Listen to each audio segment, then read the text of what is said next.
ನಿನ್ನೆ ತಾನೇ ರಾಜ್ಯ ಕಾಂಗ್ರೆಸ್ ಸರ್ಕಾರ 2.5 ವರ್ಷವನ್ನು ಪೂರೈಸಿದೆ.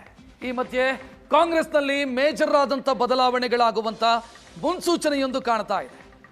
2.5 ವರ್ಷದ ಸಂದರ್ಭದಲ್ಲೇ ಮತ್ತೆ ಶುರುವಾಗಿದೆ ಸಂಘರ್ಷದ ಮುನ್ಸೂಚನೆ. ಕ್ರಾಂತಿ ಇಲ್ಲ ಅನ್ನುತ್ತಲೇ ಕ್ಷಿಪ್ರ ರಾಜಕೀಯ ಕ್ರಾಂತಿ ನಡೆಯುತ್ತಾ ಅನ್ನುವಂಥ ಪ್ರಶ್ನೆ. ಡಿಸಿಎಂ ಡಿಕೆ ಶಿವಕುಮಾರ್ ಪರ ಒತ್ತಡ ಹೇರೋದಕ್ಕೆ ಶಾಸಕರು ದೆಹಲಿ ಯಾತ್ರೆಯನ್ನು ಒಬ್ಬೊಬ್ಬರಾಗಿ ಕೈಗೊಳ್ತಾ ಇದ್ದಾರೆ. ಅಧಿಕಾರದ ವಾಗ್ದಾನವನ್ನು ನೆನಪಿಸೋದಕ್ಕೆ ಡಿಕೆಶಿ ಬಣ ಸಜ್ಜಾಗಿದೆಯಾ ಅಂತ ಪ್ರಶ್ನೆ ಮೂಡ್ತಾ ಇದೆ. ಈ ಬೆಳವಣಿಗೆಯನ್ನು ನೋಡ್ತಾ ಇದ್ದಾರೆ. ಸಿಎಂ ಕೊಟ್ಟ ಮಾತನ್ನು ಉಳಿಸ್ಕೊಳ್ತಾರೆ ಅಂತ ಡಿಕೆ ಸುರೇಶ್ ನಿನ್ನೆ ತಾನೇ ಹೇಳಿದರು. 2.5 ವರ್ಷ ಮುಗಿಯುತ್ತಲೇ ಡಿಕೆ ಬಣ ಹೈ ಅಲರ್ಟ್ ಆಗಿದೆ.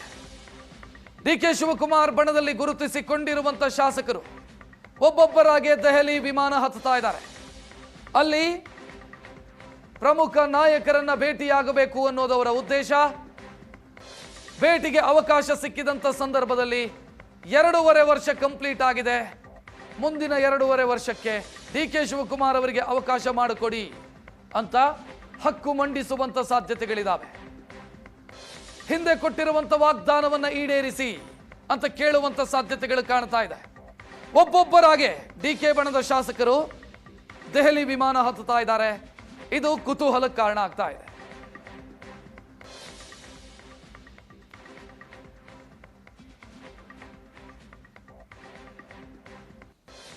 ನವೆಂಬರ್ ಕ್ರಾಂತಿ ನಡೆಯುತ್ತಾ ಅನ್ನೋ ಚರ್ಚೆಗಳು ನಡೀತಾ ಇತ್ತು. ಈ ಮಧ್ಯೆ ಶಾಸಕರ ದೆಹಲಿ ಯಾತ್ರೆ, ದೆಹಲಿ ಪರೇಡ್ ಹಲವು ಪ್ರಶ್ನೆಗಳನ್ನು ಹುಟ್ಟುಹಾಕಿದೆ. ಹಲವು ರೀತಿಯ ಕುತೂಹಲಗಳಿಗೂ ಕೂಡ ಕಾರಣ ಆಗ್ತಾ ಇದೆ. ಕಾಂಗ್ರೆಸ್ನ ನವೆಂಬರ್ ಕ್ರಾಂತಿಗೆ ಕಿಕ್ ಸ್ಟಾರ್ಟ್ ಆರಂಭ ಆಯ್ತಾ ಅಂತ ಹೈಕಮಾಂಡ್ ಮೇಲೆ ಒತ್ತಡ ಹೇರೋದಕ್ಕೆ 2 ತಂಡಗಳಾಗಿ ಡಿಕೆಶಿ ಆಪ್ತ ಶಾಸಕರು ದೆಹಲಿಗೆ ಹೊರಟಿದ್ದಾರೆ. ನಿನ್ನೆಯೇ ದೆಹಲಿಗೆ ಹೋಗಿದ್ದಾರೆ 9 ಮಂದಿ ಶಾಸಕರು. ಇವತ್ತು ಇನ್ನೂ 15 ಜನ ದೆಹಲಿ ವಿಮಾನ ಹತ್ತುವಂತ ಸಾಧ್ಯತೆ ಇದೆ. ಹೈಕಮಾಂಡ್ ಮೇಲೆ ಒತ್ತಡ ಹೇರೋದಕ್ಕೆ ಡಿಕೆ ಆಪ್ತರು ದೆಹಲಿ ಪ್ರಯಾಣವನ್ನು ಮಾಡ್ತಾ ಇದ್ದಾರೆ. ದೆಹಲಿಗೆ ಹೋಗಿ ಏನ್ ಮಾಡ್ತಾರೆ ಅನ್ನುವಂಥ ಪ್ರಶ್ನೆ ರೈಸ್ ಆಗಬಹುದು. ದೆಹಲಿಗೆ ಹೋದ ನಂತರ ಕಾಂಗ್ರೆಸ್ನ ಪ್ರಮುಖ ನಾಯಕ, ಸಂಘಟನಾ ಕಾರ್ಯದರ್ಶಿ ಕೆ.ಸಿ. ವೇಣುಗೋಪಾಲ್ ಅವರನ್ನ ಭೇಟಿಯಾಗಬೇಕು ಅಂತ ಅವರು ಬಯಸಿದ್ದಾರೆ.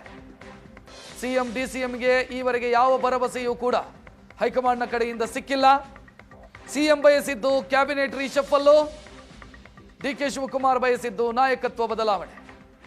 2ರ ಬಗ್ಗೆಯೂ ಕೂಡ ಯಾವುದೇ ಸ್ಪಷ್ಟತೆ ಹೈಕಮಾಂಡ್ನಿಂದ ಸಿಕ್ಕಿಲ್ಲ. ಹೈಕಮಾಂಡ್ನಿಂದ ಸ್ಪಷ್ಟತೆ ಸಿಗದೇ ಇರೋದು ಹಲವು ಚರ್ಚೆಗೆ ಕಾರಣ ಆಗ್ತಾ ಇರೋದು.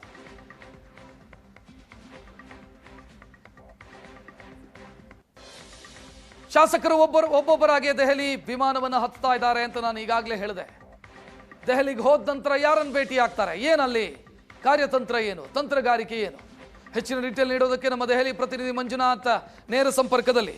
ಮಂಜುನಾಥ್, ಒಬ್ಬೊಬ್ಬರಾಗೆ ನಿಂಬಳಿಗೆ ಬರ್ತಾ ಇದ್ದಾರೆ, ದೆಹಲಿಗೆ ಬರ್ತಾ ಇದ್ದಾರೆ.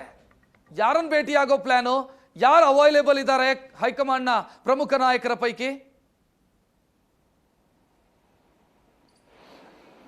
ರಕ್ಷತ್, ಈ ತನಕ ಬರೇ ಮಾತು ಹೇಳಿಕೆಗಳಿಗೆ ಮಾತ್ರ ಸೀಮಿತ ಆಗಿದ್ದಂತಹ ನವೆಂಬರ್ ಕ್ರಾಂತಿ ಈಗ ಅದಕ್ಕೆ ದೊಡ್ಡ ಮಟ್ಟದಲ್ಲಿ ಸ್ವರೂಪ ಪಡೀತಾ ಇದೆ ಅನ್ನೋ ರೀತಿಯಲ್ಲಿ ಲಕ್ಷಣಗಳು ನಿನ್ನೆಯಿಂದ ಗೋಚರಿಸ್ತಾ ಇದೆ. ಅದು 2.5 ವರ್ಷ ಅಂದರೆ 20ನೇ ತಾರೀಕಿಗೆ 2.5 ವರ್ಷ ಆಗುತ್ತೆ ಅನ್ನುವಂಥದ್ದು.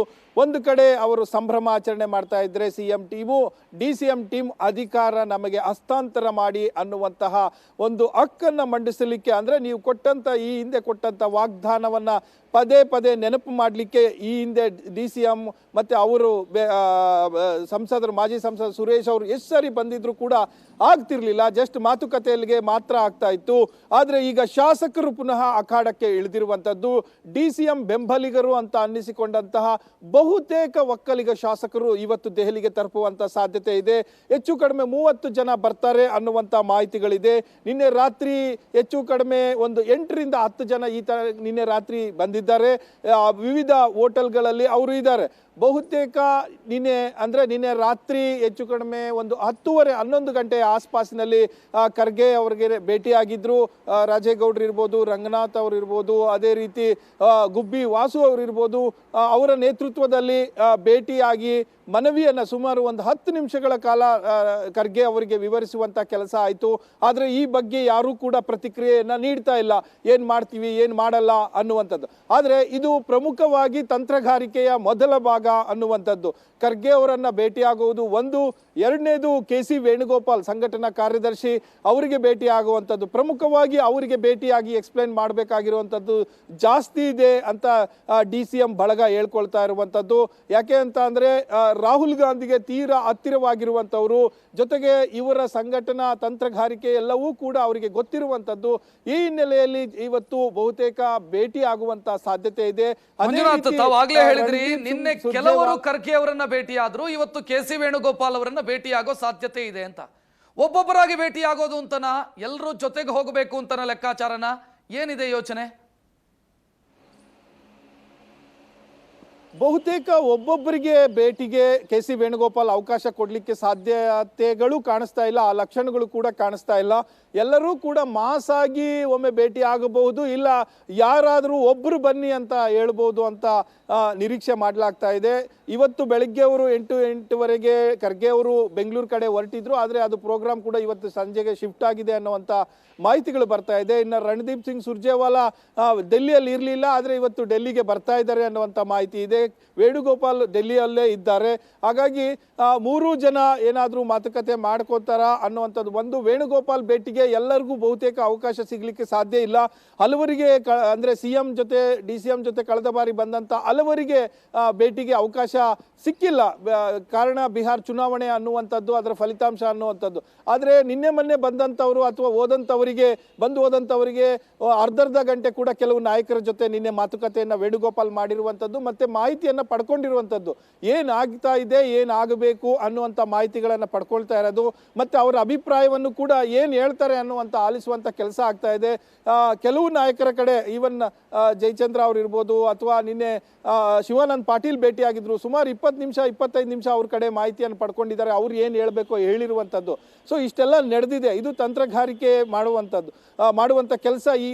ಈ ಒಂದು ಕಡೆ CM ಬಣದಿಂದಲೂ ಕೂಡ ಬೇರೆ ಬೇರೆ ಮಾರ್ಗದಲ್ಲಿ ಬಂದು ಭೇಟಿಯಾಗಿ ಮಾಹಿತಿಯನ್ನು ಕೊಟ್ಟೋಗ್ತಾ ಇದ್ದಾರೆ. ಅದೇ ರೀತಿ DCM ಬಳಗದಿಂದ ಇವತ್ತು ಒಂದಷ್ಟು ಜನ ಬರುವಂಥ ಸಾಧ್ಯತೆ ಇದೆ. ಹೆಚ್ಚು ಕಡಿಮೆ ಒಂದು 30 ಜನ ಶಾಸಕರು ಸೇರ್ಬೋದು ಅನ್ನುವಂತಹ ಲೆಕ್ಕ ಇದೆ.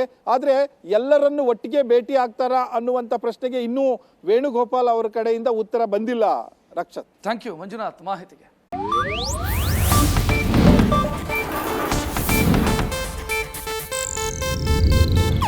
ಇದು ಏಷ್ಯಾನೆಟ್ ನ್ಯೂಸ್ ನೆಟ್ವರ್ಕ್ ಪ್ರಸ್ತುತಿ.